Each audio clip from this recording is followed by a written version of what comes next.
This session, we want to discuss a little bit about what we've heard and a little bit about what's happening. And we have a nice diverse group here. Tim Birch, President-elect of NSPS, who hosts the Surveyors Says podcast. He's going to be helping us lead this discussion. He's had this same discussion with, or similar discussions with quite a few people on his podcast.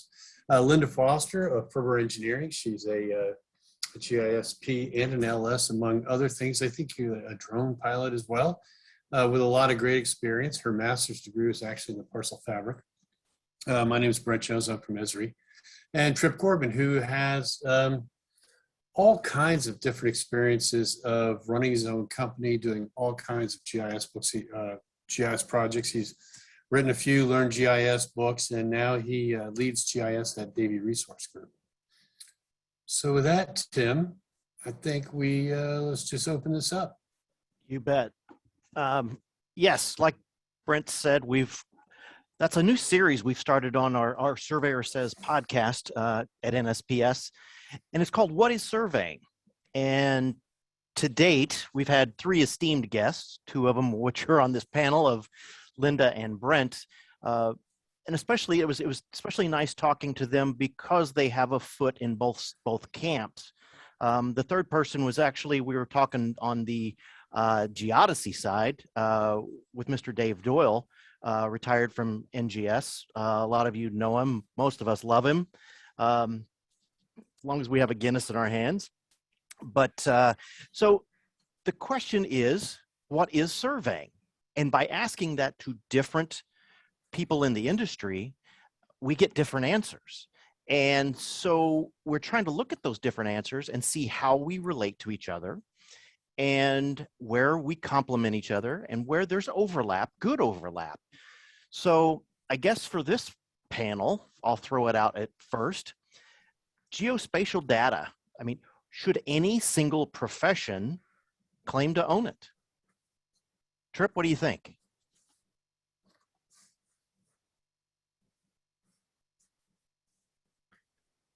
Okay, sorry, my unmute wasn't working. So no, it's a great question, one that I think has been at the center of the relationship between both of these for as long as they have both coexisted. And I always kind of take it back to there's certain things I think we all generally agree on, right? You know, if we're determining parcel boundaries, for transfer of property or rights or things of that nature, I think there's no one would argue that that's in the realm of surveying. I think if it's for engineering type work, for actual final design, that would be in the realm of surveying. And to me, if we're ever in a situation where we have to do some sort of guarantee or warranty of accuracy and precision, I believe that should be in the realm of survey. To kind of get back to your question, does the data itself need to be segregated into ownership? Not necessarily. I think it's the use of the data or the guarantees associated with that data that do merit some segregation, if for no other reason than the basically education and training background. You know, I started out in surveying. My dad was a surveyor and an engineer, so he drugged me out in the field as soon as I could carry a bush axe and machete.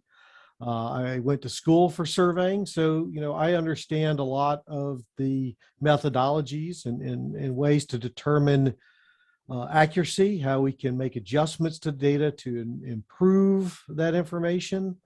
Whereas I think a lot of folks on the GIS side don't get similar training.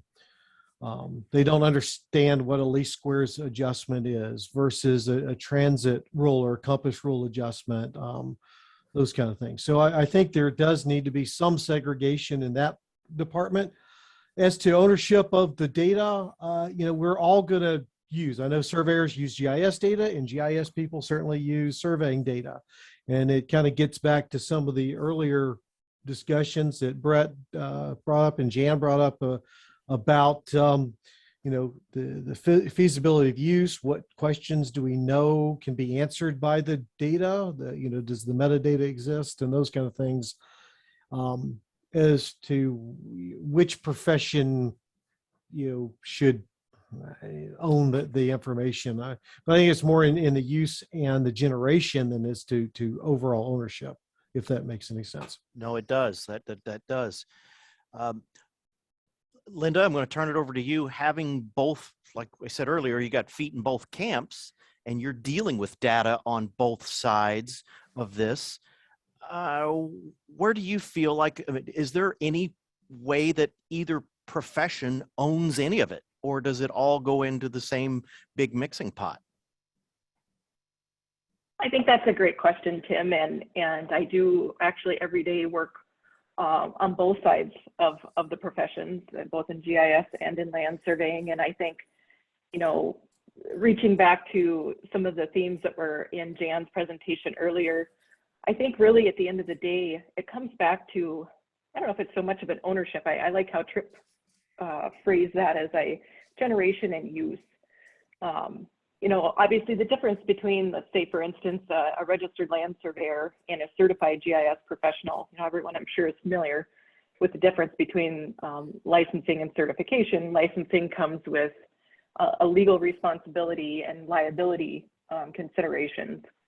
And so that being said, there's definitely what's its purpose, what's its use, and understanding how it was generated, why it was generated, and how it should be applied, I think are critical points that need to always be considered. And I don't think that's really owned necessarily by either profession. I think it's owned by each one of us individually, and understanding that there are differences and being aware of how we're collecting, how we're processing, how we're presenting, how we're using others' data, that we're being good stewards regardless, and that we're being mindful of, is it fit for use? What was it created for? How was it generated? I like Jan's questions of, do I know?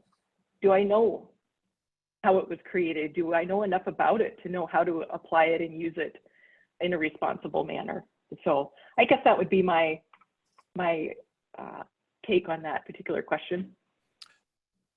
Very good. And I think you hit it on the head. I mean, you're right. It is a shared use, and using the proper data for the proper application and the analysis of such, like you said, for whether it's infrastructure or for land conveyance. It just depends on where it goes.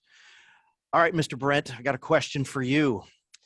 With technology and data collection, because of the lowering of the barrier to entry for high precision data collection, who should be using this? I mean, is there any camp, either side, or anybody else that should be limited to survey grade? I mean, that's all you ever hear: survey grade data versus mapping grade data. Well, everybody can get survey grade data these days, but should that limit the GIS community? I think we have to, I think that term is going to be survey grade, mapping grade. I think those are going to go away. I think survey grade is when we had these different GPS receivers and different types of total stations, and we understood the collection methods, and there were only a couple of them. Jan's term was, these are like life and death data sets. So when you have LiDAR on your car collecting real-time data that's, in the millimeter zone, is that survey grade? I don't think that's a fit term. So I think there's a continuum of the quality or the precision or accuracy of data. There's several forms of accuracy. There's topological accuracy. There's positional accuracy. Are the attributes correct? Is the metadata attached and validated? So I think that one of the challenges, or one of the areas where the differences initially emerged, was that accuracy was put into the hands of everyone, and it's been misused. But whether you're using a complex enterprise GIS system with single centimeter data in it, or you're plotting that on Mylar with a rapidograph, I don't think it matters. I think we have to describe what the data is, and have we have we memorialized that data with metadata? Surveyors will memorialize a boundary survey with a plan. Sometimes that plan gets recorded, sometimes it doesn't, but that plan represents what that data was collected for. In GIS, their systems are being built, and data is large data sets, oftentimes very accurate data sets are collected and merged and managed together. So instead of thinking of these single projects, but thinking of building these systems. And I think accuracy is in the domain of who's ever using the tools now. I think that's that unfortunately, surveyors and myself being a surveyor, that's a high degree of identity of accurate measurement. But I think that's been democratized. Absolutely. I guess really same question to you, Tripp. Anything to add or deflect from Brent? I think Brett's pretty much onto it. Now, I would say the added complication that we're getting is multifaceted. One is the democratization of the technologies to allow anybody to theoretically achieve high accuracy data is, what's the word? To a less, or to some degree, marginalizing what it really takes to ensure that that data is truly at the accuracies that people are expecting. And I think that's part of what we have to do as a community, is make sure we're educating the users of that to understand just because a device says it's achieved a certain level of accuracy doesn't mean that that's truly there. Janet, did a great job, I think, of illustrating some of that when he was showing the speed limit sign, and there was a lot of precision in that sensor, but there wasn't necessarily a lot of spatial accuracy. But how do we define and educate and illustrate that to the general public so they understand the limitations thereof? I mean, I remember going into a county meeting where we were delivering some ortho aerial photography, and one of the county commissioners had gone to Walmart, bought a Garmin handheld unit, and this was 15 years ago, and collected some coordinates compared to the ortho photo, and they were obviously different. And he was trying to claim that our data that we were providing in the form of the photos was wrong. And trying to then go back and explain to him, no, that his little handheld unit was not nearly as accurate or precise as the $25,000 Trimble system we had at the time to set up the control for that. It was challenging. And I think that challenge is going to continue to be out there for all of us as more and more of this information is being generated by our cars, by our smartphones, you name it, in being able to show the limitations there, and to show that why we need things like surveyors that are trained in being able to verify accuracy and precision and calculate error matrix with those and those kind of things. So I think that's a big challenge we're all facing, as well as, and it's been brought up in a couple of comments, I think here in chat, is can we keep the legislation? I mean, and that's in essence really what defines the boundary between surveying and GIS is the laws for professional surveying. Can they keep up with the changes of technology? If not, how do we facilitate that so that they are reasonable, the laws out there that are defining that, and so on. So. Oh, exactly. Well, and one thing I guess I would add as far as the data collection methods, and this is, and I know I'm preaching to the choir to everybody in this conference.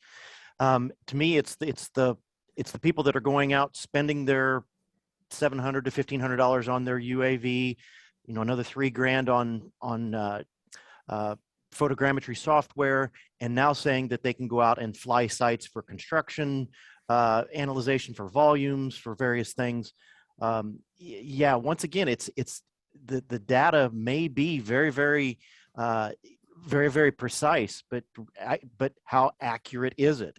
Can you tie that to other things? So we've got to be careful. While there is a lot of ways to collect very accurate data, and I agree with Brent that the survey grade, mapping grade, that whole thing is going to go away because of the ability. I'm still surprised. It was just a couple of years ago that one of the Chinese phone manufacturers came out with a dual frequency GPS phone, and I'm surprised that more of the manufacturers have not jumped on board of that just yet. I mean, they've now obviously, like Brent said, thrown LiDAR in the iPhones. We're going to see dual frequencies in these phones on a regular basis very soon, and you're going to put that in the hands of realtors and other people that are going to say, I can measure just as close as you. I can position just as close as the surveyor can. So we've got to be careful with that. Yeah, Tim, I had a professor Tim, who said, oh, go ahead, Linda. oh, no, I'm watching the chat here, and it just, I wanted to just, there's some great conversation going on here Yes. in our chat window. I so wish we were all sitting in the same room together and we would have a very, very great discussion. I can just see it. But one of the things that, you know, what just came up here most recently was educating the public and having them understand or not understand what's being used and what the possibilities are. But let's roll back and look at our chat window here. We had some great discussion about education. Mm-hmm. So education in the GIS arena and education in the land surveying arena. I think there's still arguably some gaps in both in introducing each other to the other profession and helping open that door and helping each profession better understand what their counterparts are doing and what the foundation of the profession really is. And I think that's at the core of why this group brought the summit back to light, because this is a conversation that needs to be had. And I know, Tim, you and I have had some great discussions about the educational piece of it. And maybe you can speak a little bit to that as far as does there need to be more emphasis on GIS in the surveying curriculums and vice versa? Right. Well, I'll tell you what, Brent, you got a thought? You want to jump in here? Well, I think it's really important. There is a fundamental difference, and you know, it has nothing to do with measurement. It has nothing to do with spatial analysis or making maps. But land surveyors are granted the authority by the states to issue legal opinions, and those legal opinions they're limited. But a measurement is a legal opinion. A boundary survey is a surveyor's opinion of where that boundary is. Boundaries can only be fixed by the court. When I was a young student, 30 some years ago, the chairman of the department had to go testify as an expert witness. And when, you know, it was all exciting, you know, we're young surveying students, this is really exciting. And it was testifying on the size of a piece of property. And, you know, as a student, you know, you think like, why is that? Why isn't there an answer? And there's not, okay, because all measurements have error. And when he got back from court, he said, we settled out of court. So on these things that we consider, you were talking about these measurements of how they're so important. The determination of a piece of property was the size was determined, was settled out on a handshake outside the court. So it's really important to remember that the measurements, when they're done by a surveyor and used in construction or in determining a boundary or opinion of boundary, or in that process, it's a different thing than going out and locating property corners, monuments, fire hydrants, topological features. Regardless of the accuracy, they're different functions. The data is collected for different uses, and the accuracy the accuracy is independent. Right. No, yeah, I completely agree that, well, and I guess that's going to bring kind of one of my next questions up for all three of you. Licensed surveyor versus a GISP, and not necessarily versus battling out in the ring. It's knowledge base. How do they compare in knowledge in what they're charged with by their license or charged with their certification. Linda, you're both. Tell me, what do you think? Well, I think that's a great question, and they're really completely different in my experience as far as, you know, the types of topics that are taught.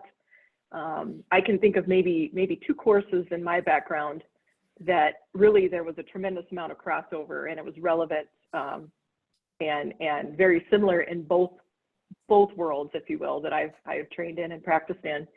But aside from that, there's a tremendous amount of difference, to be perfectly honest, and also in kind of the process and means by which you gain licensure as a professional land surveyor, and also the process in which you gain certification as a GISP. There's some very stark differences. Now, both require an extraordinary amount of training and knowledge and experience, and I think that's a very common thread. But as far as similarities in, you know, perhaps content and that type of a thing, very different as well. Sure. Tripp, what do you think? What does each side bring to the table that really is necessary for licensing of surveying versus certification of a GISP?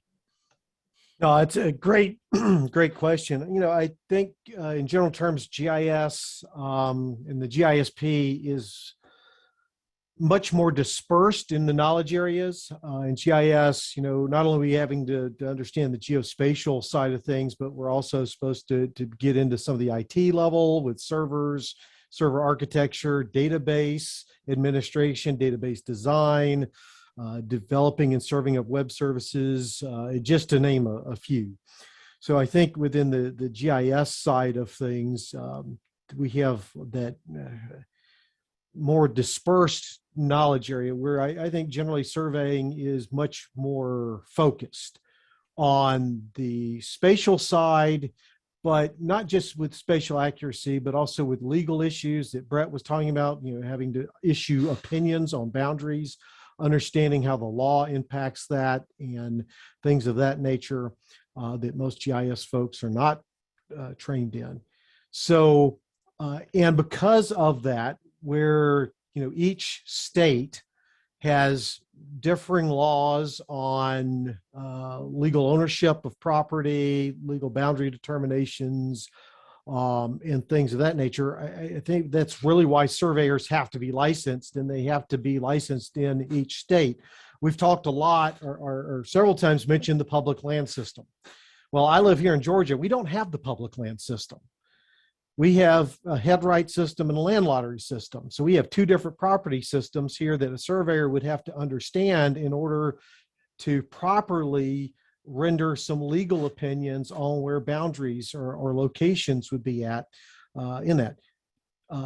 That's why, you know, we have licensed surveyors here in Georgia being able to understand that. Whereas a GIS person doesn't necessarily have to understand all that. Maybe they don't deal with cadastral data at all. Maybe they're dealing with disease type data or voting district data or something of those nature that wouldn't require that. So, you know, that's where I think the certification side is better suited to GIS because of that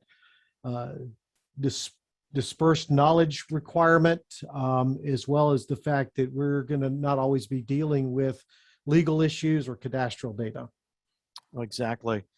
Well, let me go ahead, point Brent. out to the listeners, not everyone knows how someone becomes a licensed surveyor. There's essentially an experience component and 2 or 3 or 4 different tests depending on where you live. There's a national exam, which is technical competence. You could probably compare that to a GISP style of exam.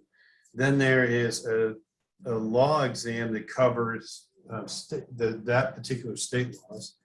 Then there's a regional type, whether it's a public land survey system or New England states, and some other regions have these regional tests.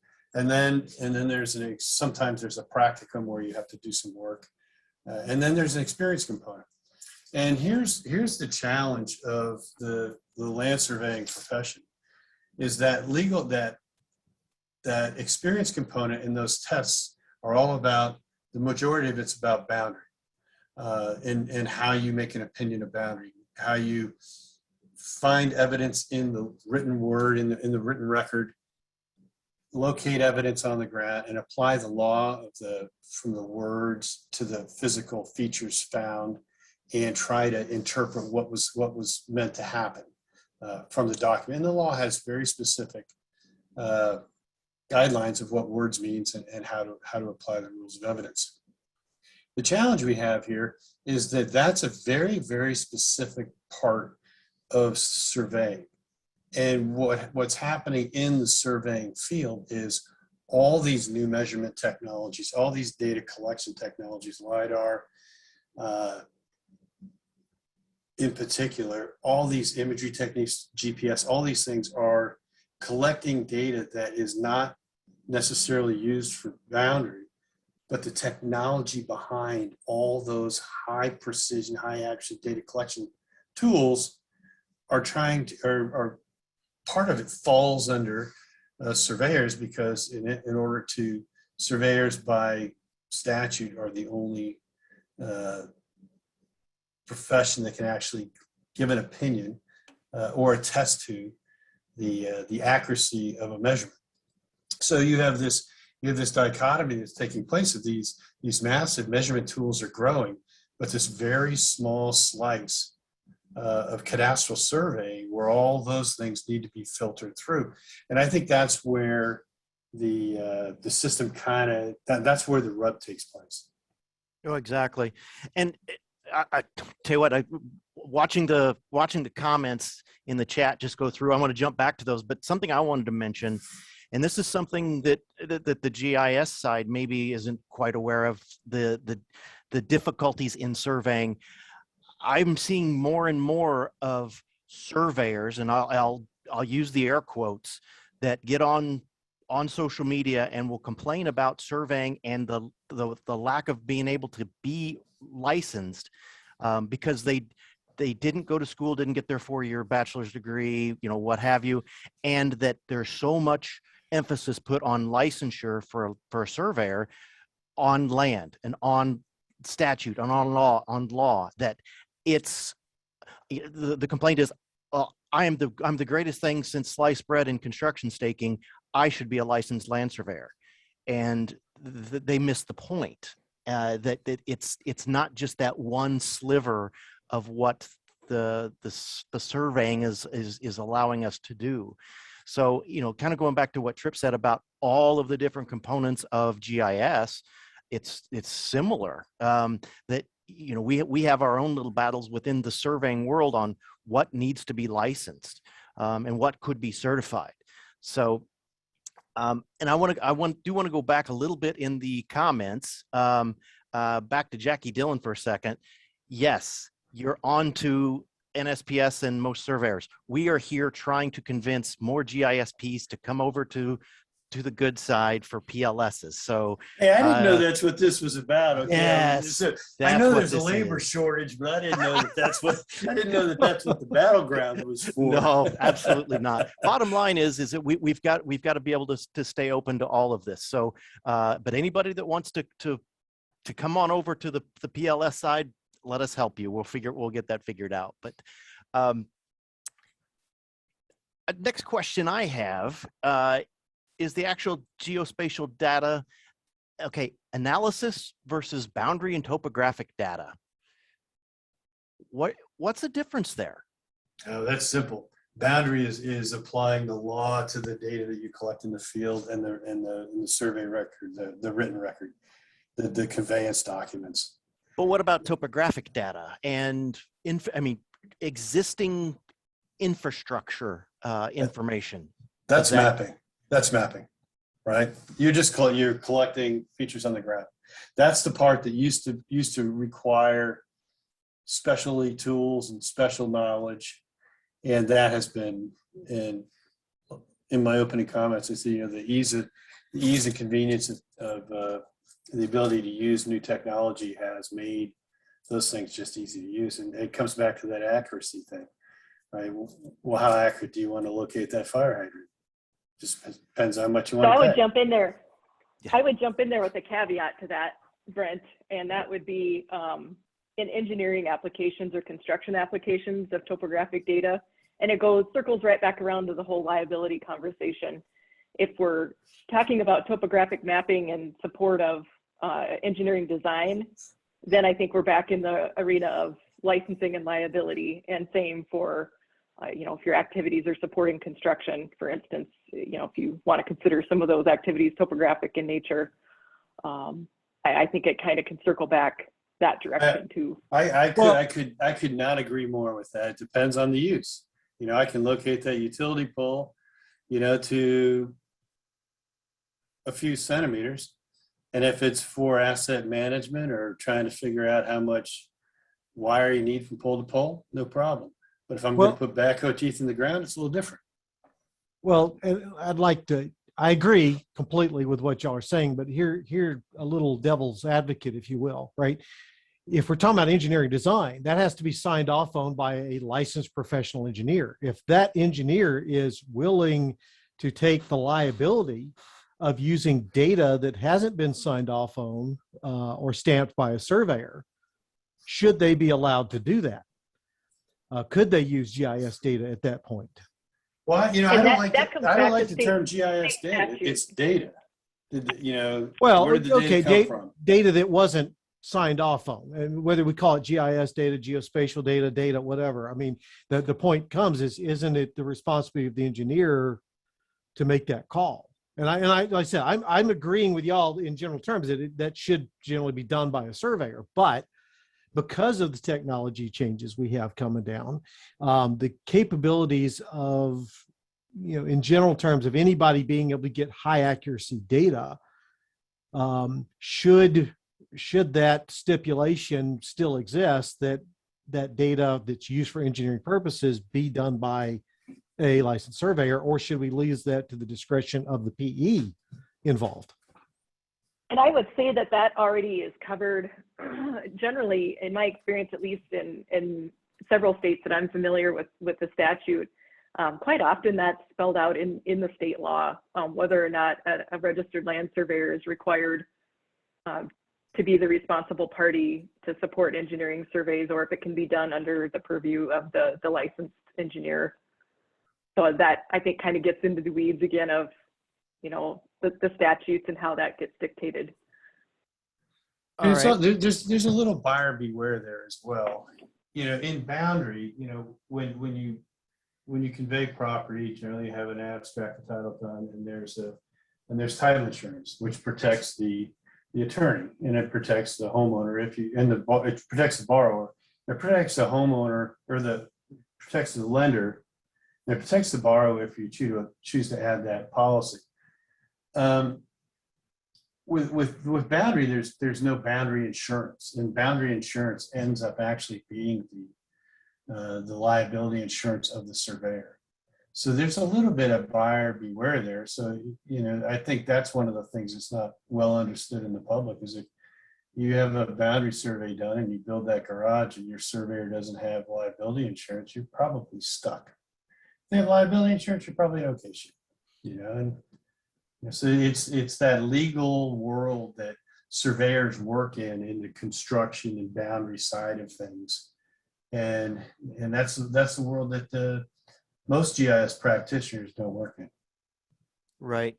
Well, something else I want to throw into this mix right here now, with the continuing emergence of remote sensing and more sensors, LiDAR, all of this stuff that's going on, and the push towards, especially in municipal areas, towards digital twins.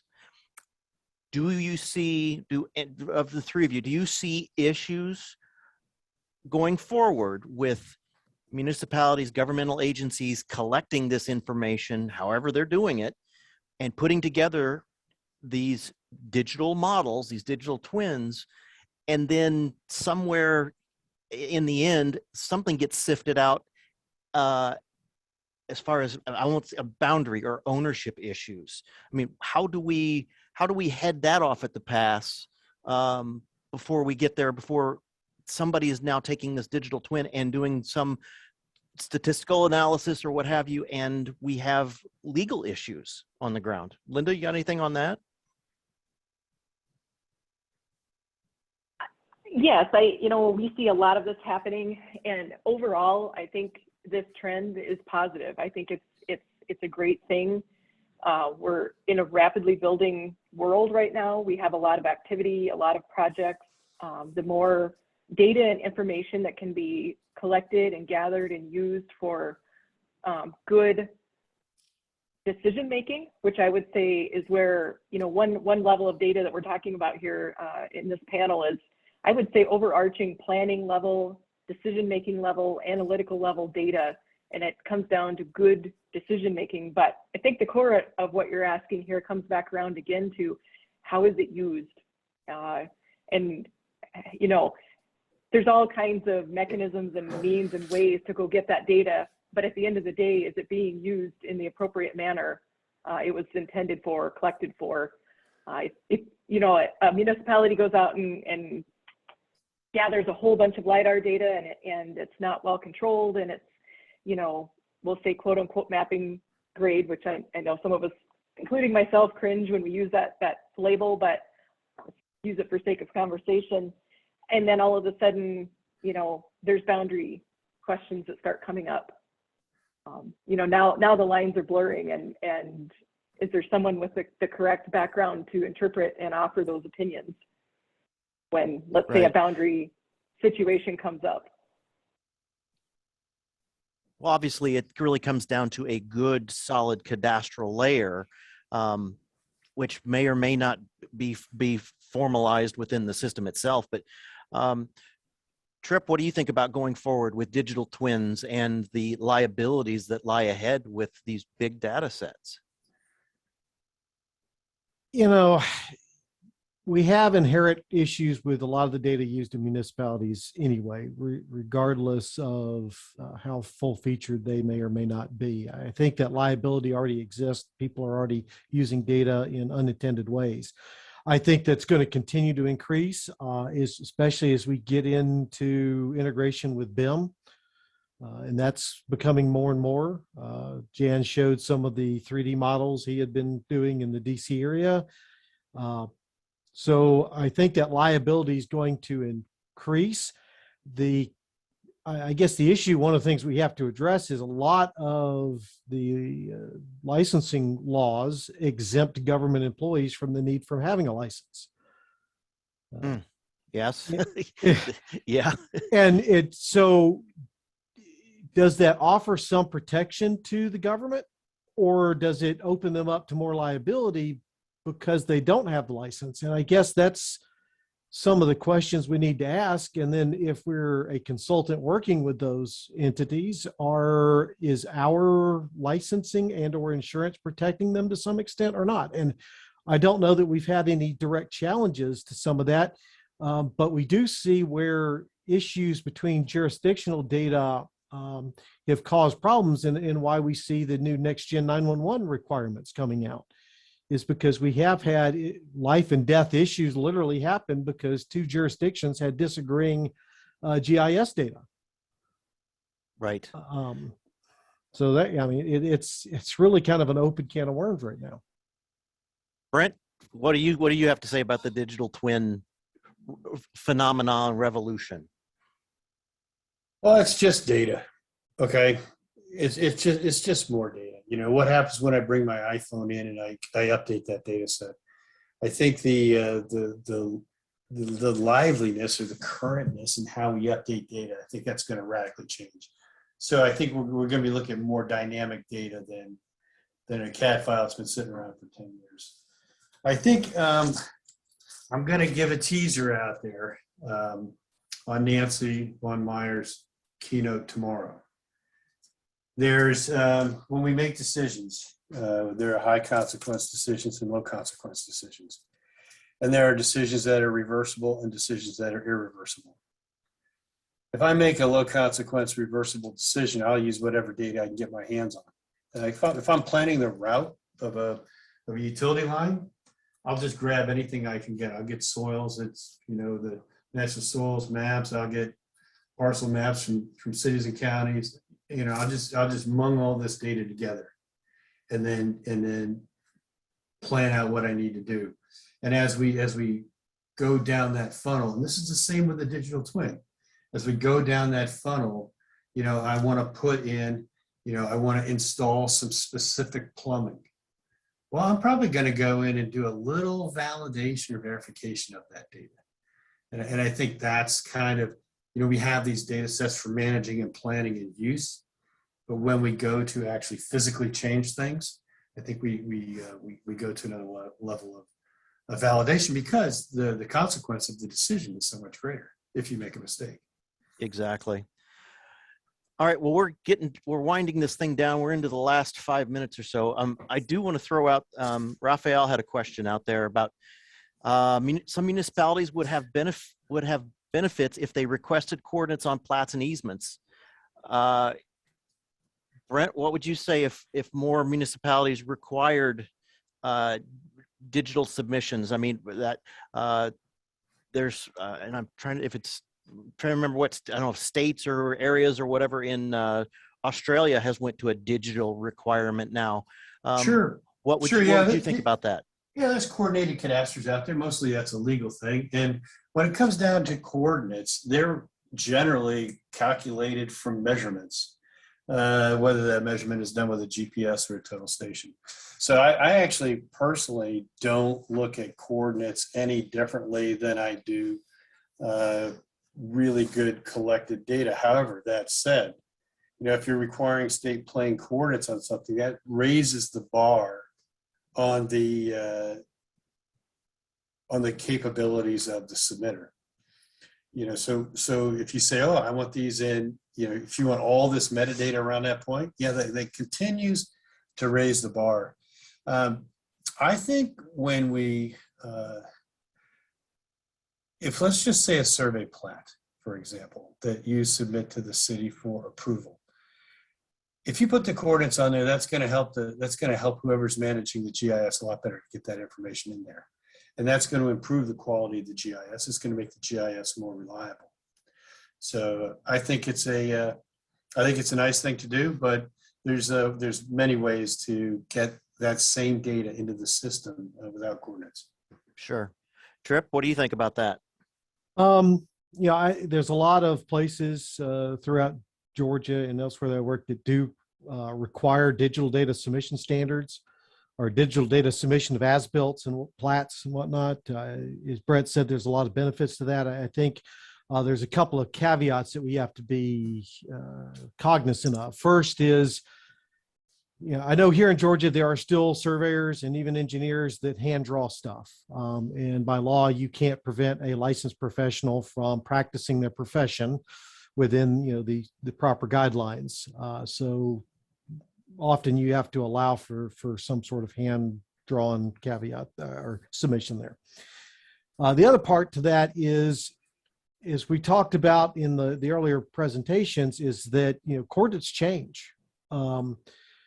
And just assigning coordinates to, say, property corners, building corners, or those things, if people are not smart or not educated, I don't want to say smart, educated enough to understand that coordinate was assigned at an epoch, as they were talking about earlier, that's 10 years later, that's not going to have the same value because of the land moving, right? So we have to be aware and make sure that we are incorporating that within those requirements and part of that understanding, because the general public is not going to get that. Sure. Linda, wrap us up there. Absolutely. I think that's somewhat of a slippery slope. I think there's definitely some potential benefit there, but the danger is also in the metadata. Quite frankly, we may be talking about two different things here. Is this a paper plat submittal that has coordinates recorded, or versus a digital submittal? Either way, metadata is absolutely critical, because those coordinates don't mean anything unless we know their identity and we know what they mean. Otherwise, to me, it's almost more dangerous to have that included than to just leave it off. Right. Well, we've pretty much elapsed all of our usable time here, and I know this session could go for probably a couple more hours. To be honest with you, I wouldn't mind it, but probably everybody else listening would. Linda, any parting thoughts on how we bring GIS and surveying closer together? You know, I'm just so excited that we're all here today and we are at the table and having these conversations, because we're going to be doing more and more and more of this into the future. And I think that awareness is the first step. That's getting each of our professions and each one of us more educated, more aware, and more introduced, if you will, to what each profession is doing and how we're doing it and how we complement each other and how we can work together. Because I think Jan hit the nail on the head. It takes all of us, and we're in this together, and that's not going to change anytime soon. And so the sooner that we can come together, help each other out, learn what each other does, we'll be so much stronger because of it. Exactly. Trip, what do you think? Parting shots? Sure. You know, I remember when I first got into GIS and was talking to some of my surveyor buddies, and they were all joking around about how GIS stands for, get it surveyed. There's an increasing amount of communication going on between our two professions, and I think that's wonderful. We support and complement each other. That I don't think there's really or should be any conflict there. It's just a matter of us getting down to the table and really understanding the strengths and weaknesses of what each of us can bring to the table and how we can really foster each other's professions and just supporting the overall health, safety, and welfare of the public. So, yeah. Exactly. Well, Brent, we'll let you have your final shots and then turn the baton back over to you as master of ceremonies today. Okay. Thank you all for participating today, and thanks for all of the great comments in the chat. We're definitely going to have Wendy grab all of these and really take a look at them, and if there's questions about what's more about what we're talking about here, fire us notes, fire us suggestions, and together we keep this dialogue open. We're going to make it so much better. So with that, Brent, thank you, and take it away. Well, I think GIS, and I was hoping nobody would use that title, get it surveyed. A friend of mine in New England, in Boston, actually one day told me it means guaranteed income stream. And I think there's so much opportunity for surveyors in GIS. I think it's a time now that the technology supports all the things surveyors used to need that was perceived that GIS couldn't. GIS is a lot easier to use now, and it's used by almost all of our common customers and clients, whether you're a GIS practitioner or you're a surveyor. We're serving common clients. And I think there's just a wealth of opportunity. So that's how I'd like to close it. And I'd like to thank Tim, and I will shamelessly plug Surveyor Says podcast, because I think it's pretty good. There's some good stuff in there. If you're not subscribed into it, I was going to ask you if we could do it. Good, just give it a quick plug, because like I said, because of especially the two members here, Linda and Brent, that were on, those were two fantastic conversations because of the guests, and a lot more great insight to having both feet in each camp. Surveyor Says, just search on that. You can go through NSPS.us.com. Take a listen. Like I said, they were both great interviews, and Dave Doyle as well, amongst everything else. So thanks again, Brent. Yeah, and and that's another area where there's a lot of comments in there, and hopefully we can capture these comments afterwards and try to put together some more thoughtful work on this. Because we do want to keep the conversation going, and again, feedback on this session, feedback on the GIS Survey Summit as a whole to help us guide further. And with that, thanks again, Tim, and Trip and Linda. Thank you personally. I know all these guys personally, so it's kind of we all have common and differing views. So it's nice to get together and chat and discuss those.